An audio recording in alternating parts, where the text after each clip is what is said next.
The program you are about to see is based on a war game developed with the help of military experts and advisors. Its purpose is to inform, not to alarm. You will witness a series of events reported by the evening news on television. A series of events that could lead us to the brink of World War III. At this moment, flying over the United States is a military airborne command plane. It is a communication outpost for the President and Strategic Air Command. It is capable of transmitting orders to U.S. forces across the world during a nuclear confrontation. Its code name is Looking Glass.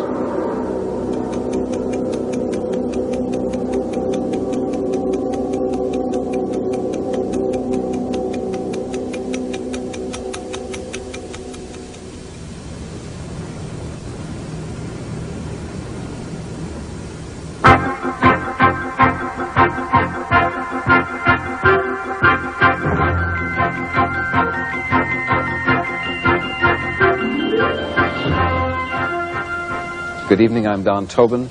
This is CBN World News Today. A terrorist bomb in Saudi Arabia today took the life of American Ambassador Gabriel Seaton and killed 4 others at the United States Embassy. For a report on this, the latest in a series of startling developments in the Middle East, we hear from Michael Boyle at the U.S. Embassy in Jeddah. The bomb exploded in a pantry next to the kitchen on the ground level. The blast tore away a whole corner of the building all the way to the roof above the 4th story.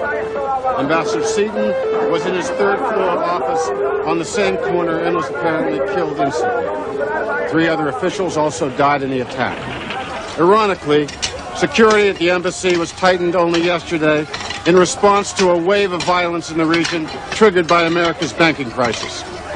This is Michael Boyle, CBN News, Jeddah, Saudi Arabia. Just a few moments ago, the White House issued the following statement. We are appalled by the senseless killing of Ambassador Seaton and 3 members of the embassy staff.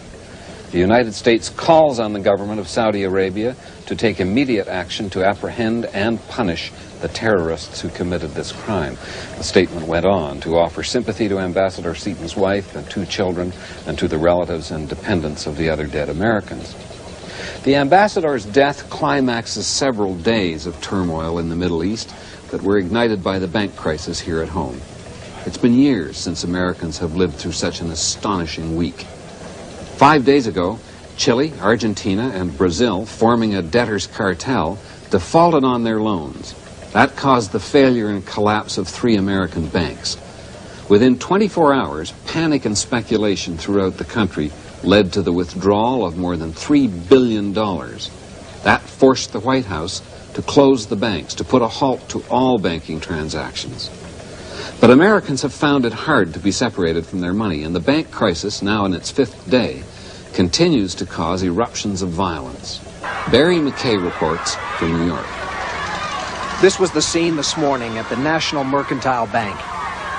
Local depositors, responding to a rumor that the bank will be open again for normal business, stormed the doors in a futile attempt to be reunited with their money. The National Mercantile was one of 3 banks that failed because of the South American loan defaults. The patience of these citizens, as well as their cash, is rapidly becoming exhausted. This is Barry McKay, CBN News, New York. In the highly complex arrangements of international finance, the impact of our bank crisis continues to be felt throughout the world, particularly among the oil-producing countries of the Middle East. Soviet-backed guerrillas toppled the government of Oman after it had lost $700 million of its national treasury, which had been invested in an American bank. And now, the turmoil has spread to Saudi Arabia with the bombing of the embassy and the death of our ambassador. To help us make sense of the new political geography in the Middle East, we have senior correspondent Eric Severide in our Washington studios. Eric, how gravely does Washington take this, and what's your own view? How far do you think it can go? It means something that while America rides out the bank crisis with restraint and some patience, the reaction in the Middle East has expressed itself with guns and bombs. As we saw with the Iran-Iraq war, allegiances in that area are highly volatile. People in official Washington are, of course, unhappy by these events, but not all that surprised. Yes, but what's your own view? How long can that restraint and patience obtain? Well, it's a national policy premise that the Persian Gulf and its oil resources are vital to the Western world, to our allies in Europe and the Pacific. We're not likely to back away from that policy now. But it's a threat of civil war in Saudi Arabia, the biggest, richest, and closest Arab friend of the U.S., that could mean calamity to American interests in that region. Eric Sevareid, thank you. The chairman of the Federal Reserve and the Secretary of the Treasury met with the president earlier today to review the most recent developments in the bank crisis. Here is Dorian Waldorf with the latest from the White House. This afternoon, the White House issued a statement saying the administration will, and I quote, wait and see before planning to issue scrip to take the place of currency during the bank shutdown. Observers here take that as the first hint that the bank holiday may not last as long as once predicted. This follows closely on the heels of the Treasury Secretary's statement to the press in the last hour that the world cash crisis may soon be easing. This is Dorian Waldorf, CVN News, at the White House. I've just been told that we have Nancy Dickerson at the State Department with a live report. Nancy? Press Secretary John J. Bingham. But we've learned from experience that hasty reaction to events still unfolding can impact on the events themselves. The simple fact of the matter is that the Department of State continues to watch these events in the Middle East with what we used to call in the Navy a weather eye on our interests. Now, I'll take questions. John! Yes, Ms. Dickerson. In the last week, we've had a leftist coup in Oman, right at the Straits of Hormuz. We've had the Emir of Kuwait assassinated. Nancy, is this one question or an editorial? Look, John, the U.S. ambassador... Say one question, then cue down. Right. What does all this mean? How the administration can play this thing so low-key. I think we better dig into the White House. Yeah. Irene, I want to speak to Dory Waldorf just as soon as possible, please. Thank you. Thank you and good night.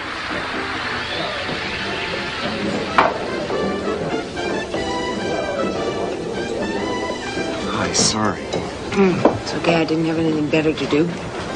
Oh, yeah, this is a lot of laughs. Well, they're letting us sign chits for drinks. Is that right? Oh, well, in that case, I'll have a double vodka. How was your day? Eventful. I gave my report to the president. Oh, it's great. They're going to let me have my own limo. In that case, I better have another one. This is a CDN news break. The body of Ambassador Gabriel Seaton will be flown back to the United States this evening by military jet. The White House is proclaimed tomorrow a national... So is the National Security Advisor in on this? National Security Advisor's in on everything. Sees all, knows all. Tells nothing. Tells me everything. Well, maybe you'll drop a juicy tidbit over dinner. Dinner's off. Sorry. Is it the Middle East? Oman? Now intelligence picked up a couple of problems. We're banging heads, trying to get us sorted out.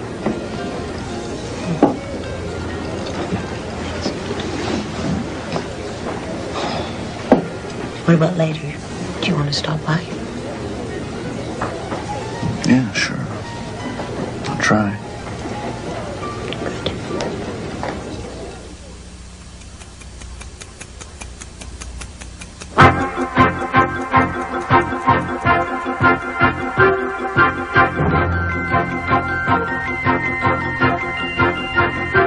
Good evening. A Defense Department announcement just now released says that a United States Central Command contingent landed earlier today in Saudi Arabia. This move, estimated to be the largest United States military operation since the Vietnam War, has taken much of the nation and the world by surprise. This action, the Pentagon said, is a peacekeeping initiative made in response to King Fahd's request for U.S. help after rebellious units of his own army occupied the sacred city of Mecca. CBN's Michael Boyle landed with the U.S. forces. He filed this story earlier from an unidentified location in Saudi Arabia. Claiming national security as the reason, the Defense Department has only now authorized the release of this report 9 hours after the landing. paratroopers from the 82nd Airborne Division began landing shortly after dawn. American troops are on the Arabian Peninsula. This is very much a combined operation. The Army, the Air Force, and the Marines all have units here. How many? The answer to that question, at this stage at least, is classified. In 1983, I watched the Grenada invasion from a boat offshore, and I know this is a much larger force. An hour or so ago, we watched the delivery of at least a dozen Lance missiles and also an unknown number of M110 howitzers. Both weapons are nuclear capable, but no one here is saying much about that. Earlier today, United States Marines landed on the shores of the Red Sea, a few miles south of the city of Jeddah. A scene reminiscent of last year's showdown in Lebanon, but on a much larger scale. As to why all this is happening, Colonel Howard Anderson gave this somewhat understated explanation. I have a prepared statement, gentlemen. United States combat forces, at the invitation of the government of Saudi Arabia, will take and hold defensive positions at agreed-upon locations. The forces will assist in re-establishing public order and deterring aggression against the people of Saudi Arabia. That's it. Supplying these troops with everything from spare parts to letters from home is not going to be an easy operation. This is Michael Boyle, CVN News, somewhere in Saudi Arabia. For an evaluation of this extraordinary military intervention, we have standing by Paul Warnke, a former Assistant Secretary of Defense, and also the U.S. Chief Negotiator on the SALT I Treaty. Mr. Warnke, how long is it since the world saw an American military intervention of this magnitude? Well, I would say that it's really comparable to the Vietnam commitment, but it's happening overnight. So it's the major infusion of American military strength, and we have not seen anything like it since World War II. Well, but can this be seen by the Soviet Union as anything other than a provocative act? It should not be seen as provocative by the Soviet Union. We've told them repeatedly, during the Carter administration, for example, that in the event of trouble in the Gulf that interfered with the flow of oil, we would commit American military forces. We have a stake in the stability of the area, and that preservation of stability in the area does not threaten the vital interests of the Soviet Union. Paul Warnke, thank you once again. Tonight, a United States command contingent watched over a troubled Saudi Arabia following the White House directive to help establish public order and deter aggression. But more importantly, they're guaranteeing the free flow of oil from the Saudi refineries and ensuring that giant tankers will be able to make their way through the Persian Gulf unmolested.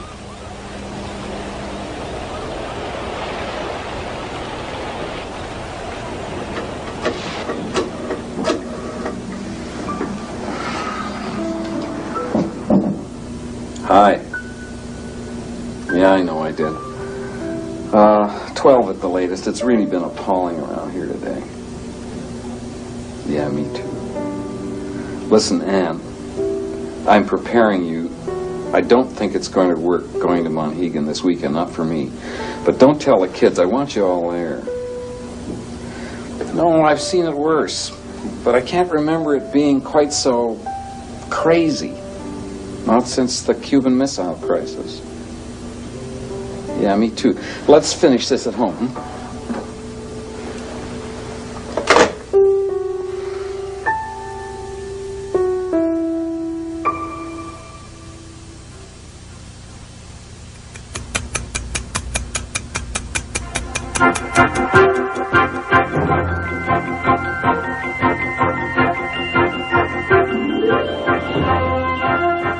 The landing of U.S. troops in Saudi Arabia yesterday has met with a storm of criticism both at home and abroad. We'll have reports from Washington, London, and West Germany. Good evening. I'm Don Tobin. This is CVN World News Today. The official Soviet news agency TASS today characterized the American deployment of troops in Saudi Arabia as a grave act of provocation against the Saudi people and a blatantly imperialist action to prop up the corrupt puppet government of King Fahd, unquote. In contrast, the White House has been relatively quiet today. No visitors, no press announcements, no sign of the president or his staff. But not far away, it was quite a different story, as Dorian Waldorf reports. According to the standards set by the peace movement during the Vietnam War, this was hardly a demonstration at all. But as one of the organizers here reminded me, that movement began small also, and had a decade to build up steam. They're going to tell us about dominoes and all of that stuff, but this time the American people aren't going to buy it. I lost a son in Lebanon. There hasn't been anybody yet who's been able to tell me what he died for. This is Dorian Waldorf, CVN News, Washington. For a look at reaction outside the country from American allies, we go to Gordon Scott in London. The size of the crowd surprised even the organizers, Britain's campaign for nuclear disarmament. In contrast to many demonstrations over the years in this venerable square, the mood today was grim, grave, sober. If statements made today are anything to go on, the Americans, who have traditionally thought of the English as their strongest ally, will have to look elsewhere for the support they seek for their recent activities in the Middle East. This is Gordon Scott, CVN News, London. Reaction of the Russians is a question that's been on everyone's mind. Standing by in Washington, we have CVN News senior correspondent Eric Sevareid and Georgia Congressman Newt Gingrich, first Congressman Gingrich. There's been a lot of controversy, Congressman, as to whether the rapid deployment force was an appropriate response to this turmoil in the Middle East. What's your view? Don, this is the biggest crisis to face the Western Alliance since either the Bay of Pigs or the blockade of Berlin. We see radical governments taking over in the Middle East. We see a threat to the very lifeline for Japan and Western Europe. We have our friends, people who've been with us, asking for our help. And I think that we in America have to make the decision. If we're going to remain a world power, if we're going to hold together the Western Alliance, we have to be capable of staying in places that are in trouble in order to preserve that alliance when it's under pressure. Well, isn't it risky, though? Couldn't it be seen by the Soviet Union as a provocative act? From the Soviet standpoint, they would love to have the oil fields. There is a 200 or 300 year history of the Russians back through the Tsars trying to seize this part of the world. For 2 centuries, the British stopped them. We're now in the unenviable but real position that it's either the Americans there protecting freedom and helping the Western Europeans and the Japanese and keeping the free world alive, or, in fact, the Soviets will take the fields. Congressman Gingrich, thanks very much. We go now to CVN News senior correspondent Eric Sevareid. Do you think that the Russians are going to be tempted by this reduction of NATO forces in Western Europe? Don, in my own opinion, no. Not in Europe, for the simple reason that any move on their part would bring us solidly back into that region. Well, do you think that the Kremlin feels its hand is being forced by these events? Who knows? But the ante has been upped, and now it's their turn. Eric Sevareid, thank you. Meanwhile, far from the growing debate over this nation's course, American soldiers keep the vigil in a distant desert and no doubt wonder where it all will end. This has been CVN World News Today. I'm Don Tobin. Thank you for joining us.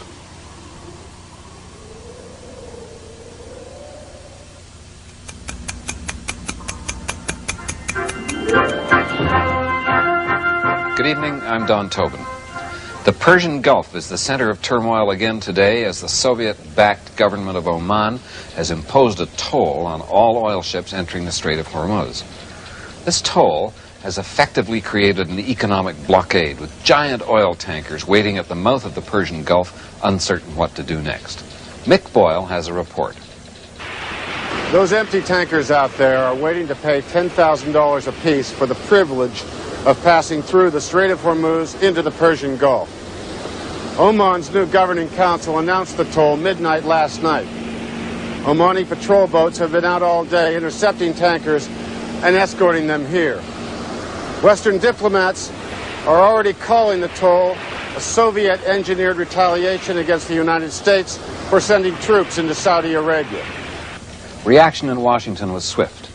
In harsh language that recalled the darkest days of the American-Soviet relationship, the administration accused the Soviet Union of interfering with the right of free passage of ships entering the Persian Gulf. Nancy Dickerson has a report from the State Department.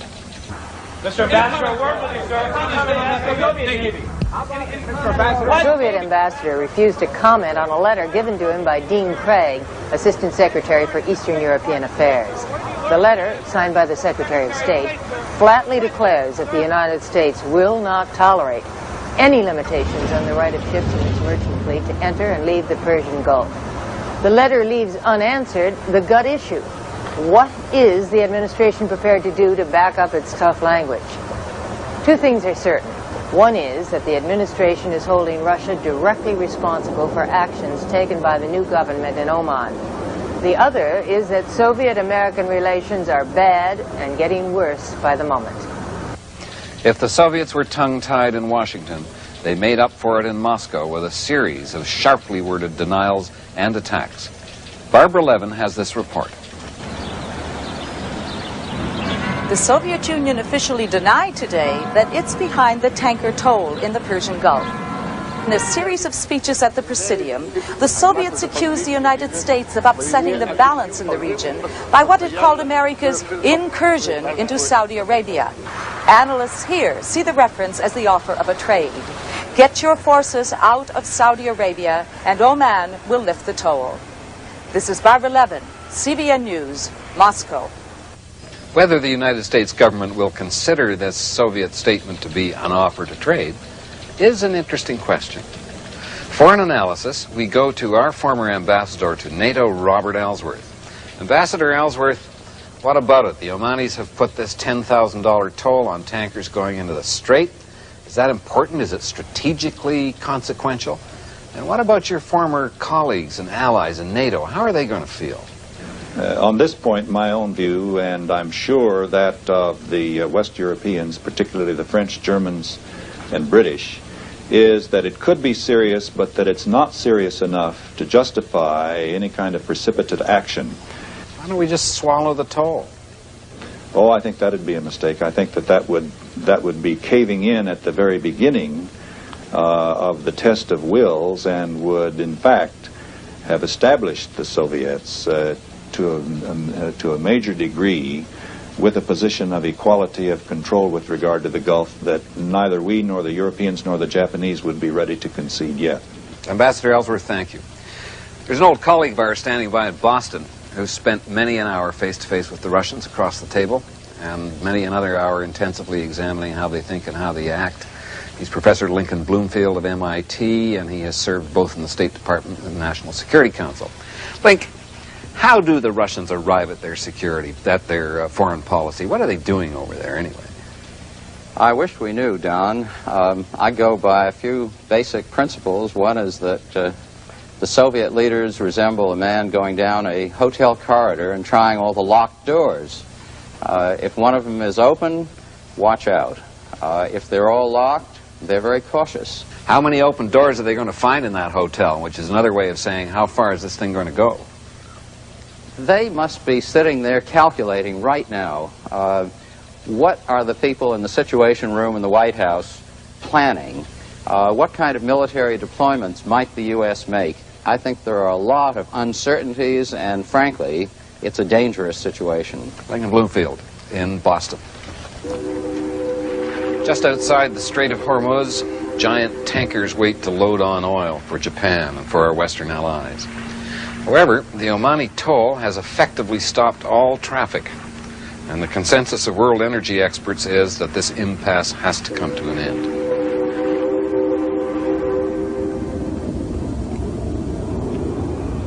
All right, Dorian, off the record. The White House isn't geared to instantaneous crisis. Great. Here are the Russians and us facing off with each other. Nuclear warheads aimed at each other, and the White House isn't geared? Worry about nuclear warheads. That's not the problem.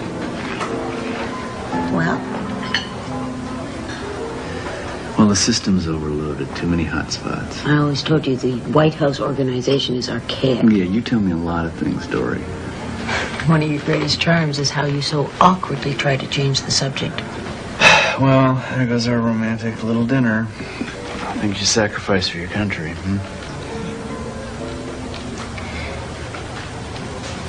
Is the president bunkering in? Not exactly. Why doesn't he level with us? There's damn little to level about. I wish I could believe you. The president is doing, he's just not talking right now.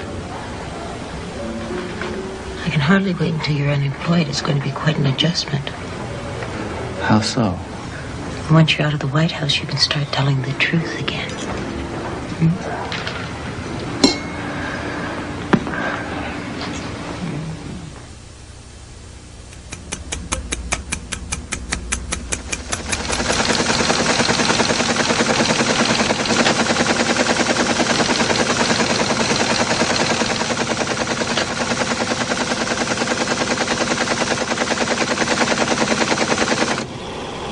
Jesus. We got a war on.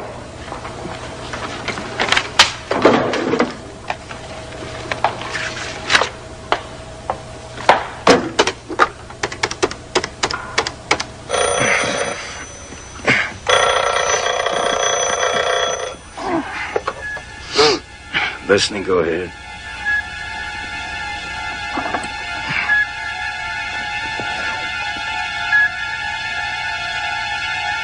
You got it. Master Control. Interrupt. And your code. Thank you. This is a CBN News Alert. We interrupt our scheduled program to bring you the following news bulletin. The Associated Press reports that American warplanes fought a pre-dawn battle over Saudi Arabia with unidentified fighter planes. One U.S. AWACS reconnaissance aircraft was shot down and fell into the Persian Gulf. The fate of the crew is not known. F-18 fighters attached to the United States Central Command Force in Saudi Arabia engaged the 5 intruding aircraft after their approach was reported by the reconnaissance plane, which was then shot down. 2 of the attacking planes, believed to be from either Iran or Kuwait, were hit and apparently destroyed. The apparent target of the attack was the oil refinery at Ras Tanura, where fires were started. Stay tuned to CBN News as more information becomes available. Americans were shocked today and angered at the death of 4 crewmen of a U.S. AWACS aircraft shot down over the Persian Gulf. The air battle took place in Saudi Arabia near the oil refinery at Ras Tanura. Earlier today, the Pentagon released the names of the dead airmen. Saudi naval units will assist U.S. Navy divers in an attempt to recover the bodies. The dead are Major Alan Langhorne of San Diego, California, Captain Homer F. Loomis, Raymondville, Texas, Captain Lyle M. Gatchel, Milwaukee, Wisconsin, and Second Lieutenant Lawrence R. Smooth, Fort Smith, Arkansas. In San Diego, Matsu Yamada is with the parents of the dead pilot. They are Angela and John Langhorne. At 7 o'clock this morning, a telegram from the Defense Department brought Mr. and Mrs. Langhorne the news that their son, Alan, lost his life yesterday. The AWACS aircraft Alan was piloting was shot down over the Persian Gulf. My son, you always told me, Mom, I know what I'm doing and I'm good at it. And I don't want you to worry because nothing's going to happen to me. I'm just so proud of him.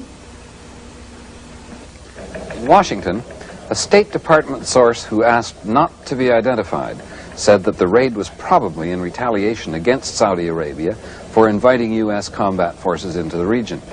In Congress, the debate continues to heat up as Middle East tensions dominate the business of the nation's lawmakers. Senator Eugene McCarthy is standing by in his office in Washington. Senator, as you know, we've heard that this is the biggest American commitment overseas in military power since Vietnam. And you've seen how divisive it's being in the Congress. If CBN News were to invest you with the leadership of the nation tonight, where would you take us from now on? My caution to the administration would be that they ought to proceed very slowly before either committing the military power they have in the area or in any way escalating the confrontation, especially with the Russians in that area. Well, do you think that we should just sit still for this Omani blockade and try to deal with it diplomatically before we make any kind of military response, particularly to that? I think that we have to go very slowly on this matter. The Russians have a kind of, I suppose you say, a chip on their shoulders, or I would think a disposition to retaliate, since we interfered with their ships on the high seas at the time of the so-called Cuban Missile Crisis. That was the beginning, I think, of the buildup of the Russian Navy. Are you predicting that there may be a naval response to this blockade in the Well, Straits? I think it would have to come from the Navy. It's a question of what kind of naval response we get. If it were limited to surface ships without aircraft, I think it might quite easily be contained. If we go beyond that to the use of aircraft off carriers, then I think serious trouble could develop very quickly.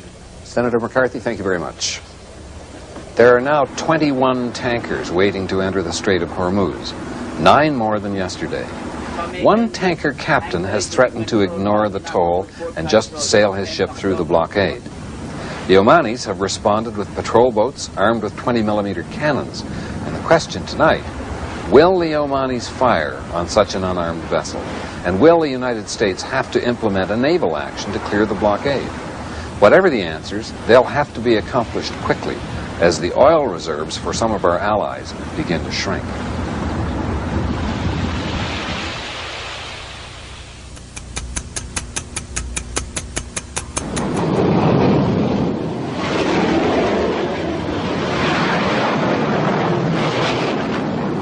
American warships are steaming tonight towards a possible showdown at the entrance to the Persian Gulf.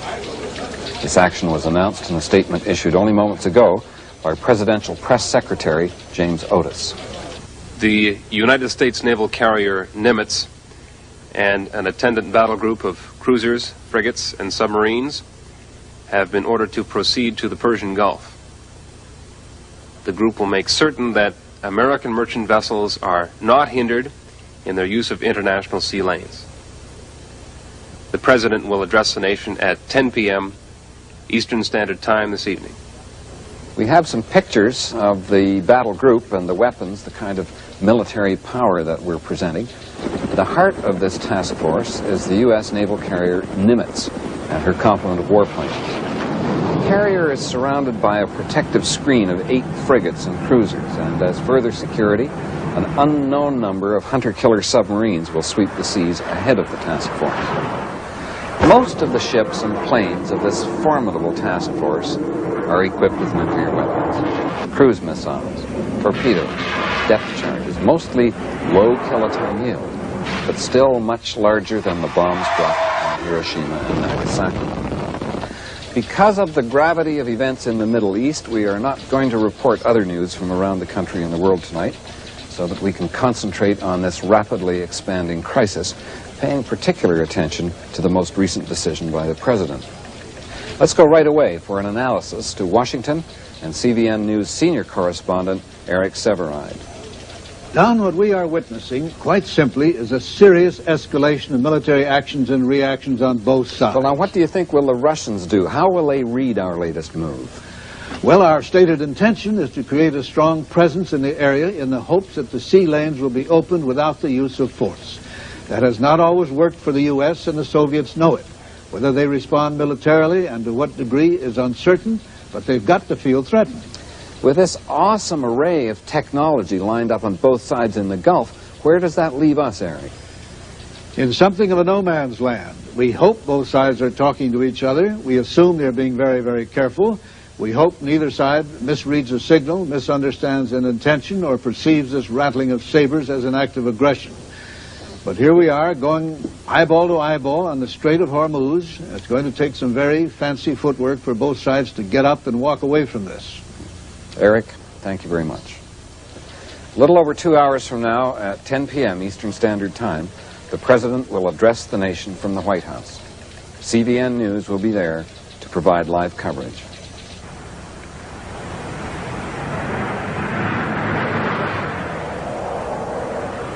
The talk phone number is 453-2188, and we want to hear from you. Hello, you're on the air.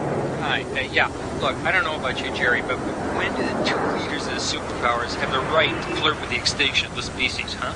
Well, is this a general complaint, or do you have a real question? No, I would like to hear from you.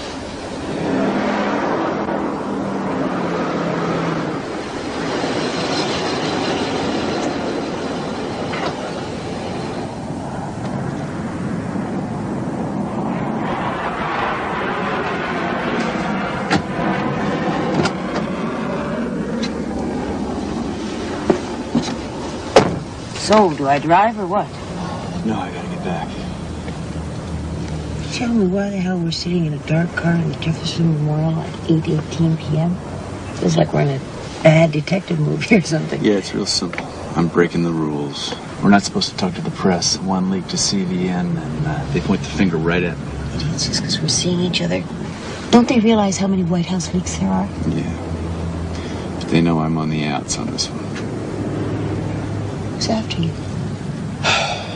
Grumman. intelligence blew it on Oman. He's been ripping ever since. So, is this how we're going to see each other from now on? Sorry. Shit. What's the matter? But there's a story you gotta get out. Satellite photograph crossed my desk tonight, the border between Russia and Iran. 2 days ago, the whole area was jamming with activity. I mean, trucks, tanks, mobile rocket launchers all around Ashgabat. Tonight, the new photos, everything's gone. Zero. Everybody's out of there. Dory, it could be a signal. From the Russians? Yes. Maybe they're saying, pull back. We did. Well, the president, has he seen this picture? Everybody's seen it all up and down the line. What does that mean? Does that mean they think it's important? I don't know. I don't think they have time to think anymore. Signal to noise ratio in there's horrendous. Are you sure you want to do this, Bob? I don't have a choice. Here are the copies. One picture before, one after. An expert can see it real easy. Galler's going to want confirmation. Well, tell him a source close to the president. 2 sources. Hey, don't get caught up in your rules and all hell's going to break loose. That's hot stuff, Dory, and it should be on the air in half an hour. Bob!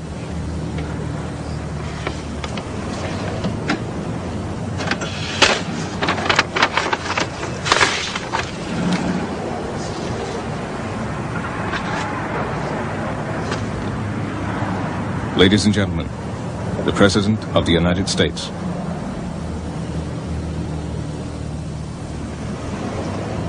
My fellow Americans, our country is faced today with a serious challenge. We have been asked, as a people, to make a decision so important that how the world evolves, the course it takes for the next century, will almost surely depend on what we decide. As your President, and with the valued counsel of the leaders of the Congress, the National Security Council, and the members of my cabinet, I have made that decision. My decision is to make it absolutely clear to those who would impose unreasonable and crippling restrictions on vital commerce that such restrictions are unacceptable. To make a decision which would send a signal that is one whit less clear, less determined, would be to abdicate America's responsibilities to the free world. To give substance to this decision, I have ordered the Navy to take whatever steps are necessary to ensure that the Persian Gulf is open to shipping. Furthermore, I have instructed the Selective Service Board to induct into the armed services all registrants who have reached their 20th birthday. Shit. That's my son. We seek no test of arms.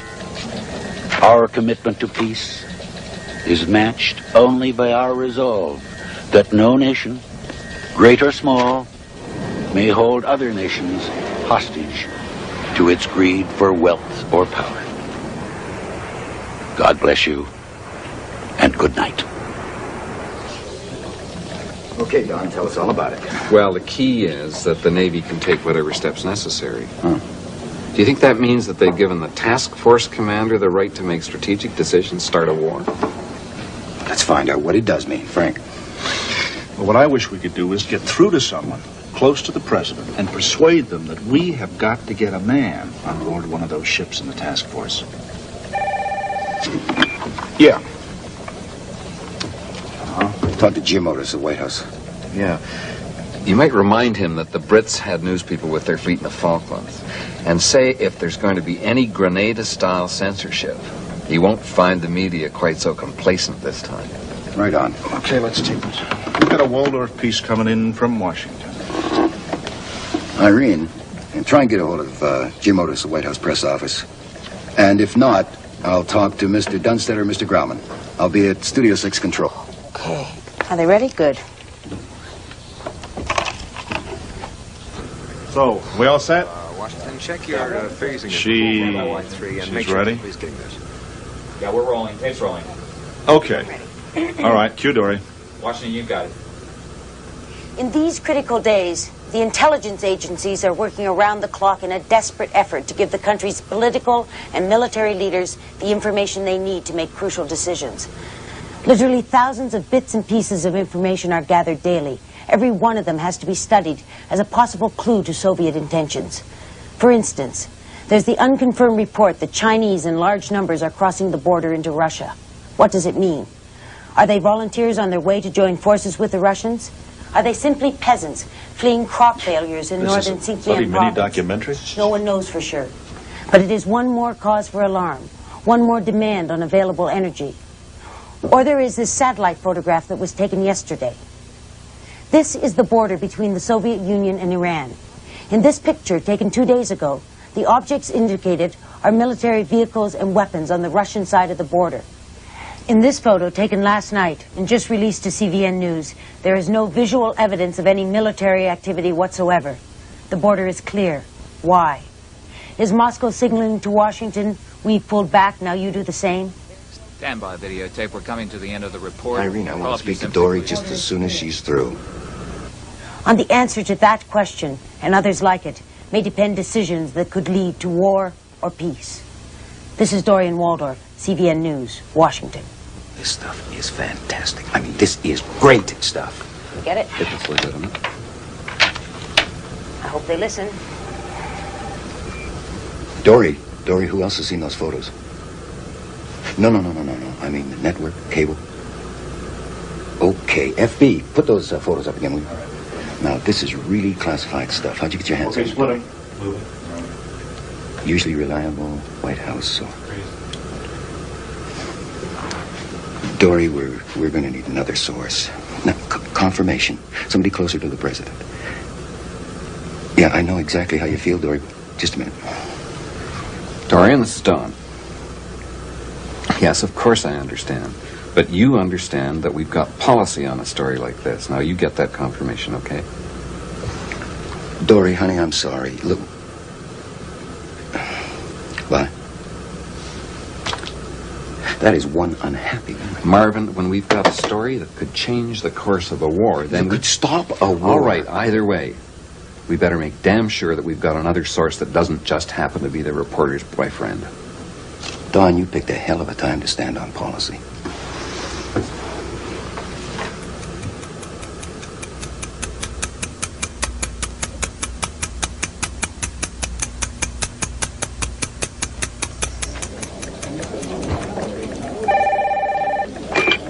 Hello? Right, it's Bob. This is short and sweet and disloyal as hell. The story does not run without confirmation. Listen, if you can break away, a very good source wants to back me up. You gotta meet him. Okay, anytime. Parking garage, Lafont Plaza, on the lower deck. Park near the ticket booth. Look for a gray BMW. 6 o'clock sharp. Got it? Wait a minute, that doesn't leave me any...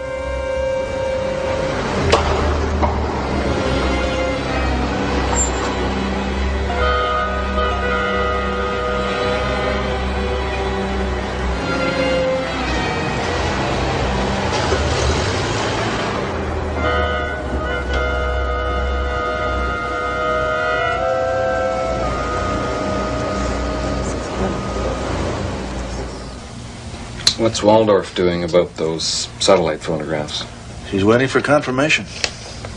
It's another deep throat in a parking garage. We won't know till 6. Which, kind of puts us in the squisher. Stay tuned for the 7 o'clock news, coming up in just 30 seconds, right after the sports highlights.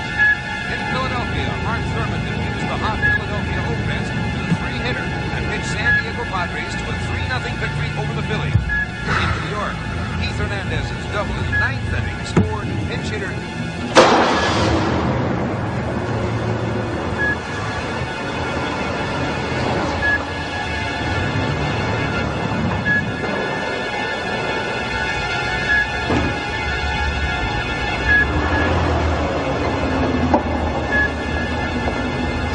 $1, please.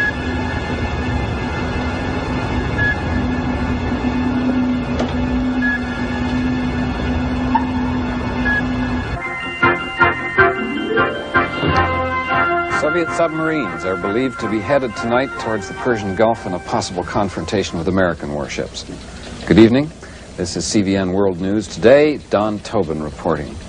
CVN's Michael Boyle and a camera crew were flown early today to the aircraft carrier Nimitz, power center of the task force in the Indian Ocean, steaming towards the Persian Gulf. Mick filed this report earlier today.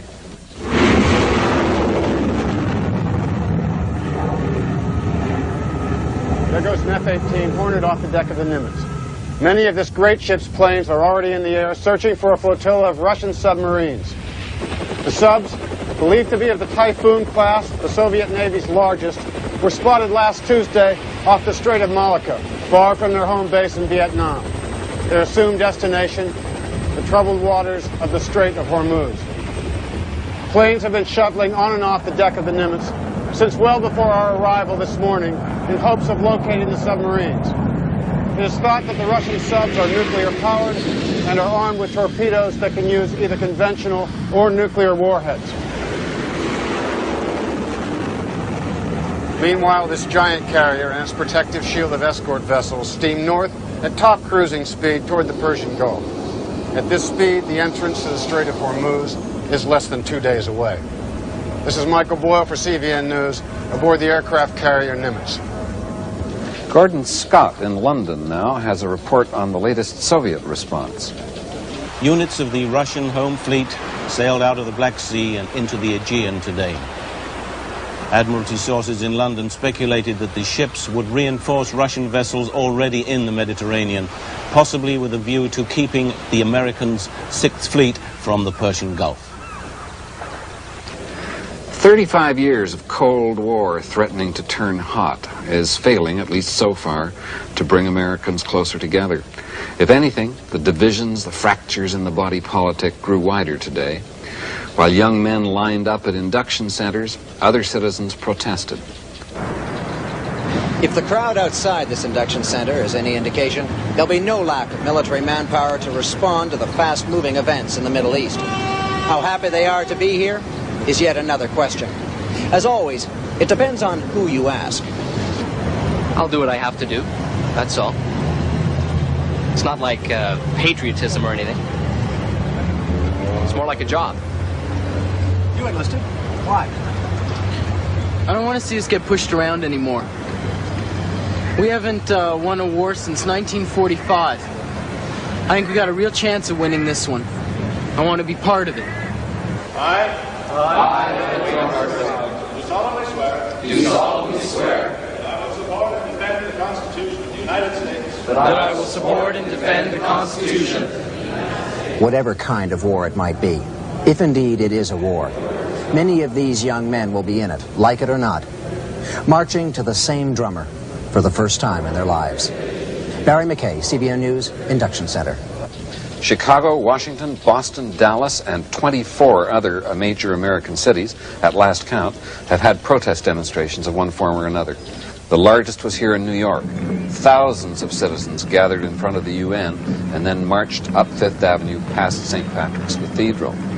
The most violent was in Berkeley, California, where 13 people were taken to hospital and over 40 arrested. For the latest developments in the Soviet Union, we go now to Barbara Levin in Moscow. The Soviet Union's defense ministry today called up 6 classes of reservists. Military leaves were cancelled in the same order. All servicemen and women were told to report to their units. In addition, according to the just-released task report, Soviet Chief of Staff Marshal Nikolai Vyolgarkov was quoted as saying the United States has totally ignored his country's offerings of conciliation. He went on to say the United States government has continued to pursue its goals of expansionism and domination in the Middle East. What conciliation? What the hell are they talking about? Pull back. Of its belligerency. You mean do I really need something? Vyolgarkov called on all members of Russia's armed forces to do their duty in defense of the motherland. This is Barbara Levin, CBN News, Moscow. God almighty.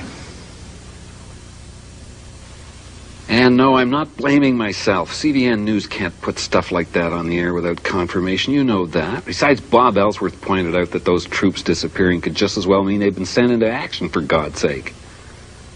Yes, I admit Dory did a great job. She'd just get another source besides that White House boyfriend of hers. What? Yeah, I'm sorry. Yes, it is. I mean, at this stage in our life together, we're not going to start kidding each other, are we? No.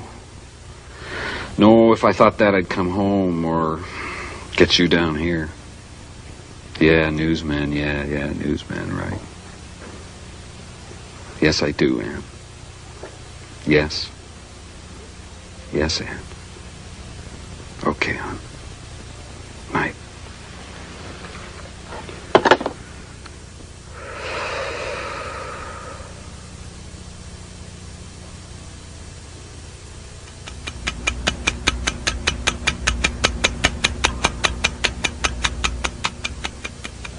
I'm Don Tobin in New York for CBN News.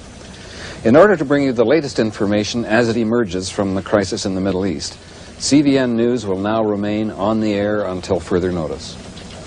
Broadcasting 24 hours a day is a big job, and if we seem to trip over our feet from time to time, we're going to ask you in advance to bear with us. For an analysis of the situation as of this moment, we're going now to Washington and Eric Sevareid, senior correspondent for CBN News. Eric, do we know any more than we did about how serious this is getting? Well, it's serious, all right, very serious. It's perhaps not as panic-provoking as the Cuban Missile Crisis. The stakes are just as high for both sides, and this is a far more complicated crisis than the one of '62. It has all the earmarks of a showdown, though. Well, Don, it's difficult to second-guess what orders those naval commanders are operating under on either side. We may well be operating on the premise that our much larger, more visible naval strength in the area will be sufficient as a deterrent to the Soviets. On the other hand, they have enormous numbers of land-based missiles within easy range of some very large targets. I'm afraid I can't escape the analogy of a chess match. We can only hope that with any luck and common sense, there will simply be maneuvering with no trading of pieces. Otherwise, in a direct confrontation, it will be difficult for either side to accept a stalemate. So what has to be avoided at all costs is direct military confrontation. Eric Sevareid, thank you. For further details on this and other developments, we have a report now from Michael Boyle aboard the aircraft carrier Nimitz. Less than an hour ago, two S-3 Viking planes returned to the deck of the Nimitz, their mission accomplished. They had located unidentified submarines believed to be Russian. Calculations have been made on the speed and direction of the unidentified submarines. Assuming they're correct, they will enter the Gulf of Oman a few hours in advance of the arrival of this task force. If the unidentified submarines are Russian, just what do they have in mind? For CBN News, this is Michael Boyle on the aircraft carrier Nimitz. The Center for Defense Information in Washington is an organization that monitors our defense policy and spending from a completely independent point of view. Its director is Rear Admiral Gene LaRocque, United States Navy retired. Admiral LaRocque has himself commanded a nuclear missile-carrying cruiser. Admiral LaRocque, we now know that there are two battle groups plowing through the Indian Ocean towards a convergence point somewhere in the Gulf of Oman. A Soviet group of attack submarines and our own Nimitz with her escort screen.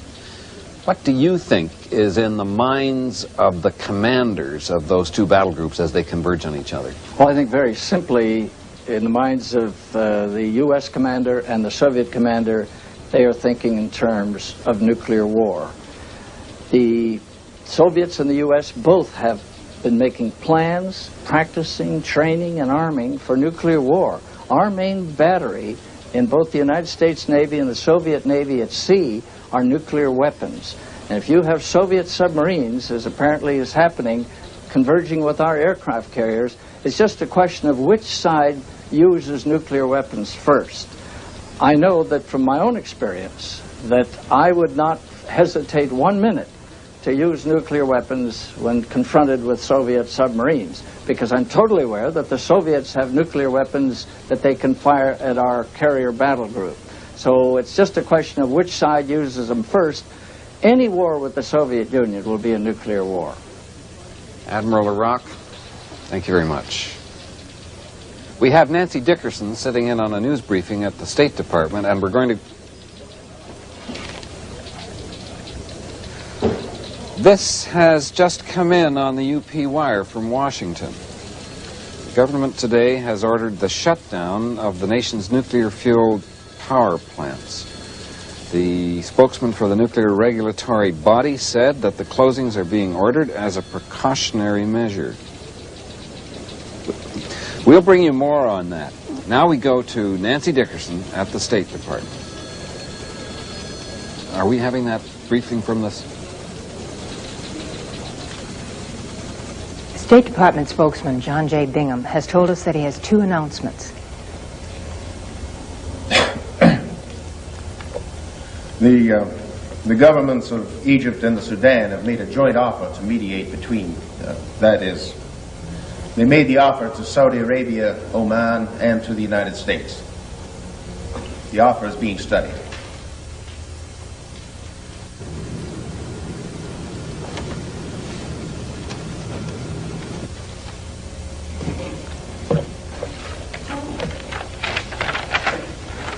Something's wrong here. Ray, pull back. Pull back. Ready to go to Don Tobin. No, wait a minute. I think go back in. Oh, all right. Zoom in. Due to unusual demands being placed on departmental officials, daily briefings for the news media are suspended until further notice. Get on the phone. See what you can find out. Yes, Nancy, we have you.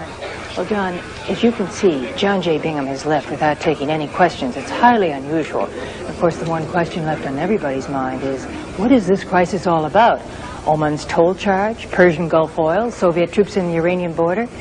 I think the only conclusion we can draw is that the people who are making the tough decisions here in Washington are really under tremendous pressure. I've never seen it like this. It's almost as if official Washington has gone into the bunker. Now all we can do is wait and see what happens next, and who, if anyone, is going to tell us when it does. This is Nancy Dickerson at the State Department. To help us understand what must be going on in the heart of the White House, former NATO Ambassador Robert Ellsworth is standing by again tonight from his own office. Ambassador Ellsworth, it's clear that the lights are burning pretty late in the Situation Room right now, and that the pressure on all those people in there must be terrific. Do they have the capacity to be coherent and well-informed and well-directed as they try to make those decisions? Of course, I hope they are, and I believe they are, but the White House staff responsible for these matters in recent years has been rather weak. Do you mean, sir, at the level of the National Security Advisor? I do, and of his staff. That's distressing, Mr. Ambassador. Thank you very much. Standing by in his office in Boston is a man who has guided this news organization through the intricacies of more than a dozen world crises over the last few years. He's Lincoln Bloomfield of MIT. Link, do you think Robert Ellsworth is right? Don, I think Ambassador Ellsworth is right to be worried. I'm worried. Right now, the President is in control of our system. Our billions of dollars are spent, so the President can control and communicate with all of our nuclear forces. But as things develop in a crisis, release authority goes further down the line, and I think Bob Ellsworth has a very... Link, excuse me, I've got to interrupt you. I've just been advised from the control room that there's a story coming in that takes us over to Washington. Don't go away, I'll get back to you. Just moments ago, Don, our cameras caught this remarkable and rather frightening scene just outside the White House. There was no word at first what was wrong, but it soon became apparent to us that something inside the White House was very wrong, judging by the amount of activity here. But just now it has been confirmed to us, Defense Secretary Uliano, 53, has died. I repeat, the Defense Secretary is dead, perhaps from a heart attack, although they're not saying for sure. There were, they say, strenuous efforts to revive him by paramedics, but to no avail. This is Dorian Waldorf at the White House.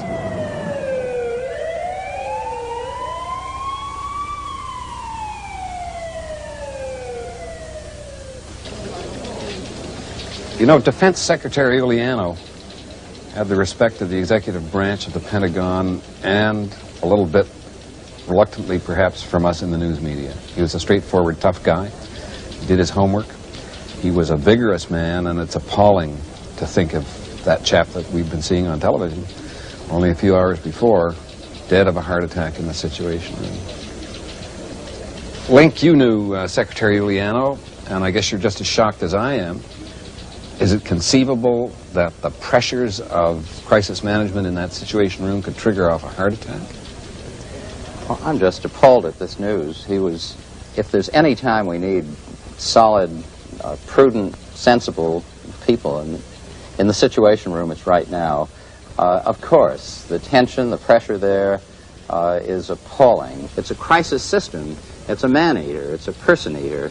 It's not possible to count on completely normal behavior. I remember in my own service one very high-ranking government official coming out of a crisis meeting and throwing up in a wastebasket from tension. Another one being rushed to a hospital in the middle of another Middle East war. We spend billions on machinery for crisis management, but what is inside people's heads is the same old equipment. And I think this is a terrible problem.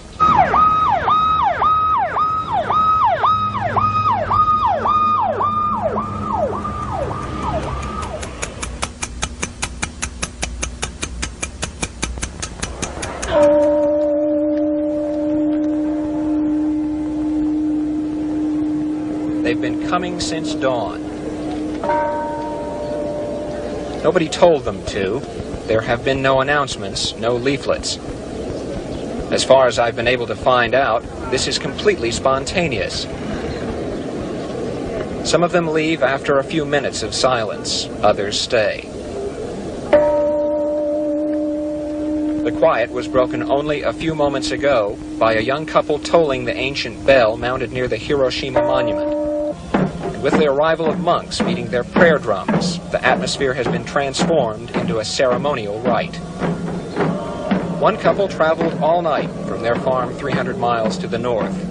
I asked them why they came. The only explanation they could give me was that something told them this was where they should be today. This is Marty Schindler, CBN News, Hiroshima, Japan. It seems incredible that it was only 12 days ago that the default of Chile and Argentina and Brazil caused this crisis. Demonstrations in Japan and many other countries throughout the world are a clear response to a drama being played out between the United States and the Soviet Union. At center stage in this grave conflict is the U.S. battle fleet, and we have a report from Michael Boyle. Is that? Yes. We're going live now to Michael Boyle on the aircraft carrier Nimitz in the Gulf of Oman. Dawn, a short time ago, the Nimitz press liaison informed us that we are now within 10 miles of that area, now claimed by Oman as its territorial waters in the Strait of Hormuz. The flight deck of the Nimitz has seen a flurry of activity. Fighter jets taking off to fly over the strait, inspect Omani gunboat positions, and then return. Two things to remember. First, this task force, the Nimitz, and an untold number of cruisers, frigates, and sub-chasers is still being dogged by an invisible flotilla of Russian submarines. Second, the Nimitz continues full speed ahead into the Strait of Hormuz. Make a question. What exactly is the mission besides guaranteeing passage through the strait? Well, they're still sticking to the official version. If they have any other orders, they're not saying anything about it. What about firepower? Can you confirm that we're nuclear capable out there? Don, we've known for years now that many of these ships and planes are dual capable. There's no reason to suspect that that's changed for this operation. But officially, there's no answer to that question. All right, Mick, we'll stay close in touch. Right now, Dorian Waldorf is standing by at the White House with a report. Dorian? It was an angry crowd that gathered here today. Presidential security personnel quickly called in Washington police, requesting that the park and the streets immediately surrounding the White House be cleared. The mood of the demonstrators was one of frustration, which rapidly exploded into violence as the police went into action. Tempers flared on both sides, and for a short time, the situation threatened to become extremely dangerous. However, within an hour, the worst was over. The police had secured the area, but at the cost of many bruised bodies and more than a few arrests. CBN News has just received information that a ship, apparently a supertanker, has exploded and is now on fire in the Strait of Hormuz. There's no confirmation that the explosion was caused by an aggressive act. As soon as we're able, we'll bring you more information from Mick Boyle on the Nimitz. Repeating, a giant supertanker has exploded in the Strait of Hormuz and appears to be heavily damaged. Yep. Okay, we have that report now from Michael Boyle. Daylight has revealed the terrible damage done to a Dutch oil tanker, the Erstig. In an apparent attempt to run the blockade under cover of darkness, the Erstig was fired on by an Omani gunboat. The explosion, which ripped open the hull of the Dutch tanker, has caused a tremendous fire, sending black smoke hundreds of feet into the air. There are still no official estimates of casualties, but it is hard to imagine that anyone survived. Not once during our helicopter flight did we see any Omani gunboats. However, just a few miles from the burning Erstig, we observed a Russian nuclear submarine of the Typhoon class. The Erstig has been fatally damaged and is sinking into the sea, the first casualty of the growing conflict in the Gulf of Oman. The big question here is, how will the world's two superpowers, now both committed to protecting their vital interests with military force, will react as they both sail into the Strait of Hormuz? This is Michael Boyle on the Nimitz. To answer that question, we're going to go live to Washington and Congressman Newt Gingrich and Senator Eugene McCarthy. Congressman Gingrich, is there anything that's worth blowing away the world, worth the risk of a nuclear confrontation that could be set off by the convergence of these two great naval task forces out there in the Middle East? Don, tragically, you've asked the right question. There is no thing worth nuclear war. But Winston Churchill said it brilliantly when he said that war is horrible, slavery is worse. If we stand by and allow the Soviet Union in international waters to block the United States from acting on behalf of our friends and allies, with our friends and allies, if we stand by and allow a Soviet-backed puppet state in Oman to block the Straits of Hormuz and strangle both Japan, the second largest economy in the world, and Western Europe, then freedom will die. Congressman Gingrich, thanks very much. Now we've got Barry McKay in the CVN helicopter flying over New York City. Barry? Don, for the last few minutes we've been flying over expressways leading out of the city. The traffic, quite simply, it's barely moving, seems to be growing worse by the hour. And we can only imagine what people are thinking. Perhaps New York City makes a very large target for some Russian missile, and that because it is so big, it's a very hard place to run away from. The CVN News has just received these satellite pictures from San Francisco, where the traffic jams are bringing the city to a stop. Untold thousands are trying to escape to areas outside the city, driven, we assume, by a growing fear of the tensions in the world. Now we're going over to Senator Eugene McCarthy. Senator, millions of Americans tonight are frightened, and people are evacuating cities. You look very calm. Are you frightened? Well, I don't know whether I'm frightened. I think the evacuation, I've always thought evacuation was a bad policy. First of all, it couldn't work because of our general traffic conditions, but also psychologically bad. If we reach the point where you have to evacuate cities to avoid nuclear war, it means that there's no place to hide. Senator McCarthy, thank you very much. CVN News has learned that many schools closed early today and that they won't resume tomorrow. Evening activities of all kinds have been canceled. Instinctively, families, friends, loved ones are coming together. There's a growing sense of feeling of prudence and restraint that seems to be spreading across the country. Perhaps the only response we have to events we cannot control. All right, we're going now to Ann Gailmore in Carswell, Texas. The Strategic Air Command is redeploying its bombers, many to civilian airports. Their locations as yet unidentified. This strategy is designed to confuse Soviet intelligence and have the bombers dispersed as widely as possible throughout the country in case of nuclear attack. This is Ann Gilmore, CVN News, Carswell Air Force Base, Texas. The last time B-52s were redeployed was during the Cuban Missile Crisis in 1962. To review developments of the last hour, at home, the Civil Aeronautics Board and the Federal Aviation Administration released a joint announcement suspending all overseas air travel until further notice. AT&T and regional telephone utilities have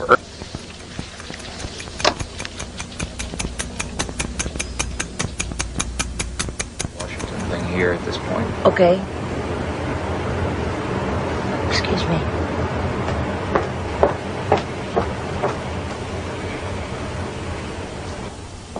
You're crazy. Roman's gonna have your head. It's time to go, Dory. What are you talking about? I just left the White House. There's a full-scale evacuation going on. You're not serious. I was there a Listen half to hour. me. An unarmed Dutch tanker was just blown out of the water. The president's pulled out all the stops. It's the military's ballgame now. They've got helicopters all over the White House lawn. 1 hour, maybe 2. They're going to take him out of there.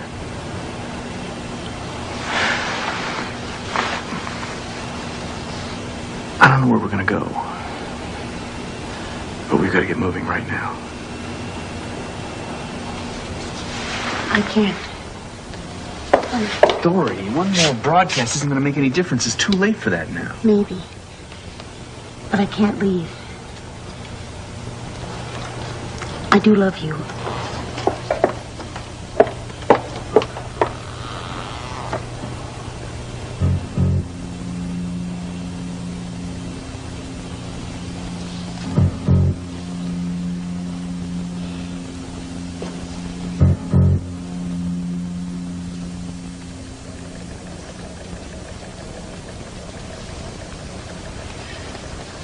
Dawn. You got any column downstairs? Come on, take a break. No, not yet. I can't get through to her. We'll bring Ernie in here, and then we'll fly her out. Civil Aeronautics Board would love that after we said all their flights were canceled.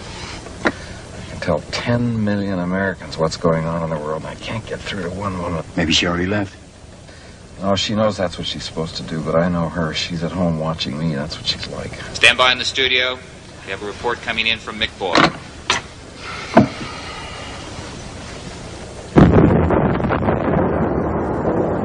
Elements of the U.S. Navy's task force at the Strait of Hormuz have been involved in an exchange of gunfire with hostile warships. We received via satellite only moments ago this extraordinary coverage that you're about to see. The voice you hear is that of CVN reporter Michael Boyle aboard the Nimitz.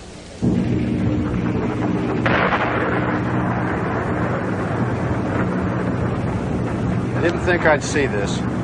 Omani gunboats engaged our ships in battle. What happened was this. Incredibly, an Omani gunboat met our lead frigate, the Talmadge, still several miles outside their territorial waters, and fired a shot across her bow. The Talmadge held course, and a second shot struck her in the hull. No word on casualties. The enemy fire was returned. A moment later, there was another explosion. It was the Omani gunboat. It must have taken a direct hit because it just disappeared. That naval action took place only moments ago. We're going to Washington now, and CVN senior news correspondent Eric Severide. Eric, it's Don. Yes. I'm remembering that even in the midst of gastric spasm at the time of the Cuban Missile Crisis, there was something inside me that kept insisting that once the players came to the edge of the abyss and looked into it, that they would pull back. And even today, as black as it seems, I still hear that insistent voice that says that reasonable people, once they've looked the devil in the face, aren't going to shake hands with him. What do you think? Well, without that constant hope, I guess the human race wouldn't have got this far, Don. But I can remember September 1st, 1939 in Paris. A week before we would have said that, we couldn't believe it, but there it was. All the headlines, c'est la guerre. Well, maybe history's been trying to tell us something, that superpowers, great powers anyway, cannot go time and again to the brink without eventually going over. This is the way World War I got started. Not a sudden, deliberate onslaught by one great power against another. I don't think any of the great powers in 1914 really wanted it. But it was a procession, a process. One event leading to the next event, to the next, all of it getting worse. And the leaders of the time did not have the will or the wisdom to intervene and stop that process.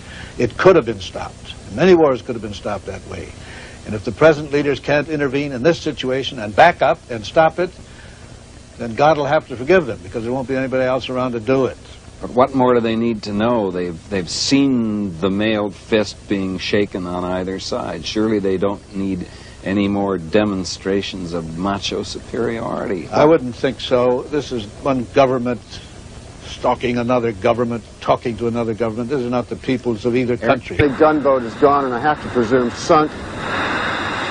But what's just a little bit eerie about all this is that out there somewhere, Russian subs are all around. Mick, we're staying with you. I wonder if you could hear that. That was a depth charge. That was number 4. We started hearing them. The first one was about 2 minutes ago.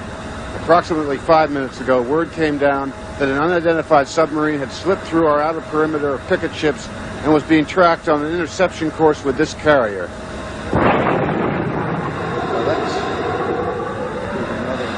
Definitely closer. They've got something targeted. The sense of expectation here is very something you can almost taste.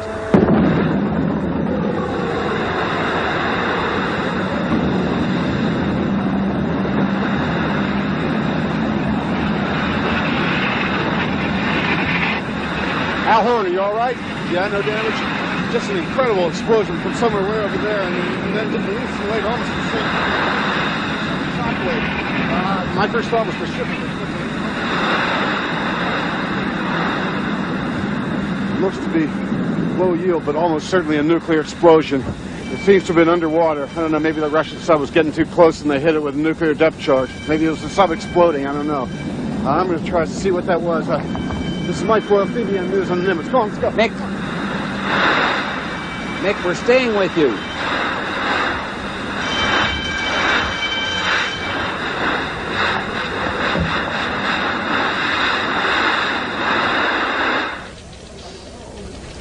While we're waiting for Michael Boyle to return, I've been told that outside the United Nations in New York, several thousand demonstrators have surged through barricades. No, wait, we're still with the Nimitz.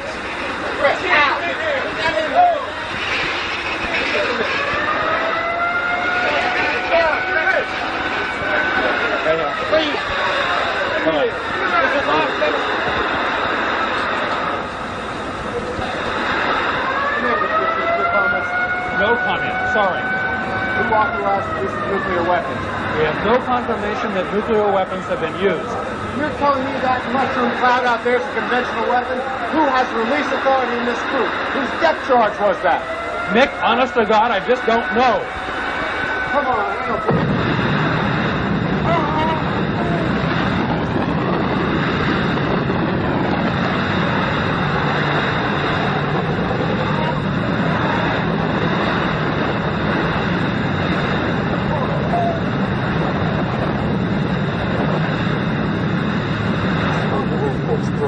Both ships are shaking like a leaf. I don't know if there's been any damage. We're going to try to take a look. Stay right now.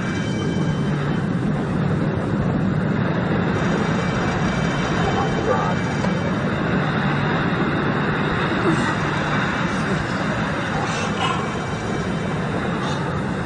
A few seconds ago, this flash of light. Now a huge cloud rising over the sea.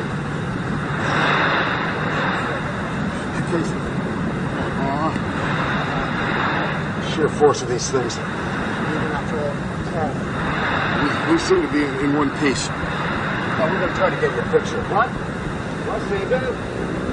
One of the vessels of this carrier has definitely been hit. I will see.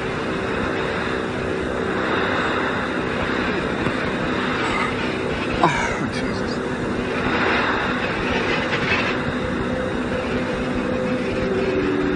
At the moment, there's no way to get harder information, but there's no question that we've had an exchange of nuclear weapons. The cloud is dissipating. I can see the moon again over the Straits of Hormuz.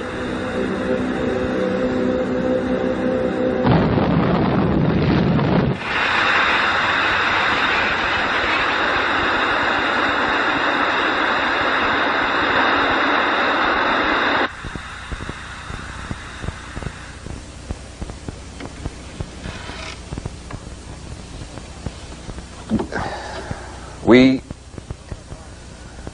seem to have lost contact with Michael Boyle aboard the aircraft carrier Nimitz. To repeat, it appears that in the Strait of Hormuz, U.S. and Soviet forces have exchanged nuclear weapons, with most likely the loss of an American warship and the destruction of a Soviet submarine. Okay, where's Waldorf? He's on our way out to Edwards Air Force Base. The president is leaving the White House. She thinks he's going to his command aircraft. Jesus. We're going live now to Dorian Waldorf, standing by at Andrews Air Force Base. We are looking at the President's airborne command post. The idea is that if the nation's leaders are in an airplane 5 miles above the damage that would be caused by a nuclear attack on the United States, they will be able to continue to give vital orders to commanders on the ground. Dorian, I have to interrupt. We have word now that there's a message of some kind coming through from the White House. The President, the Joint Chiefs of Staff, and the President's closest advisors have left the White House. This is a precautionary measure. Its purpose is to make sure that the nation's leaders are able to continue to search for peaceful solutions to the grave problems that confront us. Now, within a few minutes, we will activate the emergency broadcast system, where you will continue to receive information from your government. In the meantime, the President has instructed me to urge everyone during these critical hours to remain calm, to stay at home, and to offer their prayers for peace. Thank you. 20 years ago, I used to spend a lot of time talking about hypothetical nuclear war scenarios with a man who was one of the pioneers in that form of prophecy. He's dead now. Really believed in his craft. He said to me once, "Don, I'm convinced that sooner or later there will be a nuclear exchange. But I'm also convinced that when the leaders confront the terror of that exchange, they'll realize they can't get away any longer with playing war games, and they'll turn around." If there's anything to the power of prayer, in a short while, our voices will be replaced by official government voices of the emergency broadcasting system. Until that time, this is a news organization, and we shall continue to serve you with the best reporting our facilities and staff can muster. Here is a bulletin that's just come in. The President's Emergency Airborne Command Post is now taking off from Andrews Air Force Base. Flying high over the United States, it will join another airplane carrying members of the Strategic Air Command. They will attempt to maintain communications with United States forces throughout the world. The code name of this second airplane is Looking Glass. We interrupt this program. This is a national emergency. Important instructions will follow. This is an emergency action notification message. This station has interrupted its regular programming at the request of the White House to participate in the emergency broadcast system. During this emergency, most stations will remain on the air broadcasting news and official information to the public in assigned areas. This is the CBN News Network. We will remain on the air. You are listening to the emergency broadcasting system.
The program you are about to see is based on a war game developed with the help of military experts and advisors. Its purpose is to inform, not to alarm. You will witness a series of events reported by the evening news on television, a series of events that could lead us to the brink of World War III. At this moment, flying over the United States is a military airborne command plane. It is a communication outpost for the President and Strategic Air Command. It is capable of transmitting orders to U.S. forces across the world during a nuclear confrontation. Its code name is Looking Glass.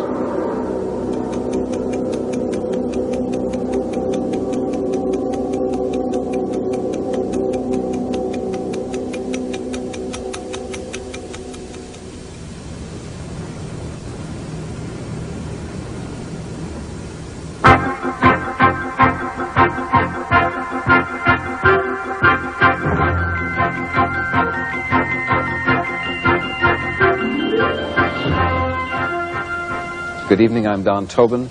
This is CBN World News Today. A terrorist bomb in Saudi Arabia today took the life of American Ambassador Gabriel Seaton and killed 4 others at the United States Embassy. For a report on this, the latest in a series of startling developments in the Middle East, we hear from Michael Boyle at the U.S. Embassy in Jeddah. The bomb exploded in a pantry next to the kitchen on the ground level. The blast tore away a whole corner of the building all the way to the roof above the 4th story. Ambassador Seaton was in his 3rd floor office on the same corner and was apparently killed instantly. 3 other officials also died in the attack. Ironically, security at the embassy was tightened only yesterday in response to a wave of violence in the region triggered by America's banking crisis. This is Michael Boyle, CBN News, Jeddah, Saudi Arabia. Just a few moments ago, the White House issued the following statement. A Defense Department announcement just now released says that a United States Central Command contingent landed earlier today in Saudi Arabia. This move, estimated to be the largest United States military operation since the Vietnam War, has taken much of the nation and the world by surprise. This action, the Pentagon said, is a peacekeeping initiative made in response to King Fahd's request for U.S. help after rebellious units of his own army occupied the sacred city of Mecca. CBN's Michael Boyle landed with the U.S. forces. He filed this story earlier from an unidentified location in Saudi Arabia. Claiming national security as the reason, the Defense Department has only now authorized the release of this report 9 hours after the landing. Paratroopers from the 82nd Airborne Division began landing shortly after dawn. American troops are on the Arabian Peninsula. This is very much a combined operation. The Army, the Air Force, and the Marines all have units here. How many? The answer to that question, at this stage at least, is classified. In 1983, I watched the Grenada invasion from a boat offshore, and I know this is a much larger force. An hour or so ago, we watched the delivery of at least a dozen Lance missiles and also an unknown number of M110 howitzers. Both weapons are nuclear capable, but no one here is saying much about that. Earlier today, United States Marines landed on the shores of the Red Sea a few miles south of the city of Jeddah. A scene reminiscent of last year's showdown in Lebanon, but on a much larger scale. As to why all this is happening, Colonel Howard Anderson gave this somewhat understated explanation. I have a prepared statement, gentlemen. United States combat forces, at the invitation of the government of Saudi Arabia, will take and hold defensive positions at agreed-upon locations. The forces will assist in reestablishing public order and deterring aggression against the people of Saudi Arabia. That's it. Supplying these troops with everything from spare parts to letters from home is not going to be an easy... Are appalled by the senseless killing of Ambassador Seaton and 3 members of the embassy staff. The United States calls on the government of Saudi Arabia to take immediate action to apprehend and punish the terrorists who committed this crime. The statement went on to offer sympathy to Ambassador Seaton's wife and 2 children and to the relatives and dependents of the other dead Americans. The ambassador's death climaxes several days of turmoil in the Middle East that were ignited by the bank crisis here at home. It's been years since Americans have lived through such an astonishing week. 5 days ago, Chile, Argentina, and Brazil, forming a debtors cartel, defaulted on their loans. That caused the failure and collapse of 3 American banks. Within 24 hours, panic and speculation throughout the country led to the withdrawal of more than $3 billion. That forced the White House to close the banks, to put a halt to all banking transactions. But Americans have found it hard to be separated from their money, and the bank crisis, now in its 5th day, continues to cause eruptions of violence. Barry McKay reports from New York. This was the scene this morning at the National Mercantile Bank. Local depositors, responding to a rumor that the bank will be open again for normal business, stormed the doors in a futile attempt to be reunited with their money. The National Mercantile was one of 3 banks that failed because of the South American loan defaults. The patience of these citizens, as well as their cash, is rapidly becoming exhausted. This is Barry McKay, CBN News, New York. In the highly complex arrangements of international finance, the impact of our bank crisis continues to be felt throughout the world, particularly among the oil-producing countries of the Middle East. Soviet-backed guerrillas toppled the government of Oman after it had lost $700 million of its national treasury, which had been invested in an American bank. And now, the turmoil has spread to Saudi Arabia with the bombing of the embassy and the death of our ambassador. To help us make this coup in Oman, right at the Straits of Hormuz, we've had the Emir of Kuwait assassinated. Nancy, is this one question or an editorial? Look, John, the U.S. ambassador. Say one question, then cue down. Right. What does all this mean? How the administration can play this thing so low-key. I think we better dig into the White House. Yeah. Irene, I want to speak to Dory Waldorf just as soon as possible, please. Thank you. Thank you and good night.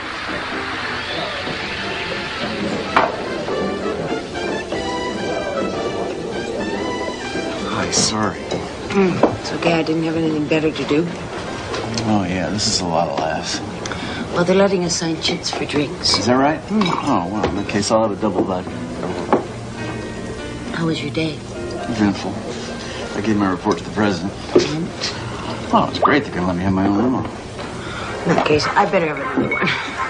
This is a CBN news break. The body of Ambassador Gabriel Seaton will be flown back to the United States this evening by military jet. The White House is proclaimed tomorrow a national... So is the National Security Advisor in on this? National Security Advisor's in on everything. Sees all, knows all. Tells nothing. Tells me everything. Well, maybe you'll drop a juicy tidbit over dinner. Dinner's off. Sorry. Is it the Middle East, Oman? Now intelligence picked up a couple of problems. We're banging heads, trying to get it sorted out.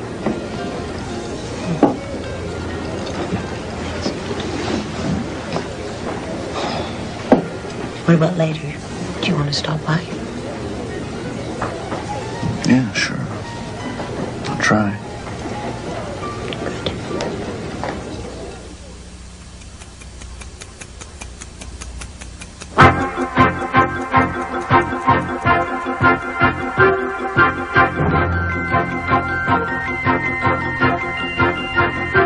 Good evening. Sense of the new political geography in the Middle East. We have senior correspondent Eric Severide in our Washington studios. Eric, how gravely does Washington take this, and what's your own view? How far do you think it can go? It means something that while America rides out the bank crisis with restraint and some patience, the reaction of the Middle East has expressed itself with guns and bombs. As we saw with the Iran-Iraq war, allegiances in that area are highly volatile. People in official Washington are, of course, unhappy by these events, but not all that surprised. Yes, but what's your own view? How long can that restraint and patience obtain? Well, it's a national policy premise that the Persian Gulf and its oil resources are vital to the Western world, to our allies in Europe and the Pacific. We're not likely to back away from that policy now. But it's a threat of civil war in Saudi Arabia, the biggest, richest, and closest Arab friend of the U.S., that could mean calamity to American interests in that region. Eric Severide, thank you. The chairman of the Federal Reserve and the Secretary of the Treasury met with the president earlier today to review the most recent developments in the bank crisis. Here is Dorian Waldorf with the latest from the White House. This afternoon, the White House issued a statement saying the administration will, and I quote, wait and see before planning to issue scrip to take the place of currency during the bank shutdown. Observers here take that as the first hint that the bank holiday may not last as long as once predicted. This follows closely on the heels of the Treasury Secretary's statement to the press in the last hour that the world cash crisis may soon be easing. This is Dorian Waldorf, CVN News, at the White House. I've just been told that we have Nancy Dickerson at the State Department with a live report. Nancy? Press Secretary John J. Bingham. But we've learned from experience that hasty reaction to events still unfolding can impact on the events themselves. The simple fact of the matter is that the Department of State continues to watch these events in the Middle East with what we used to call in the Navy a weather eye on our interests. Now, I'll take questions. John! Yes, Ms. Dickerson. In the last week, we've had a left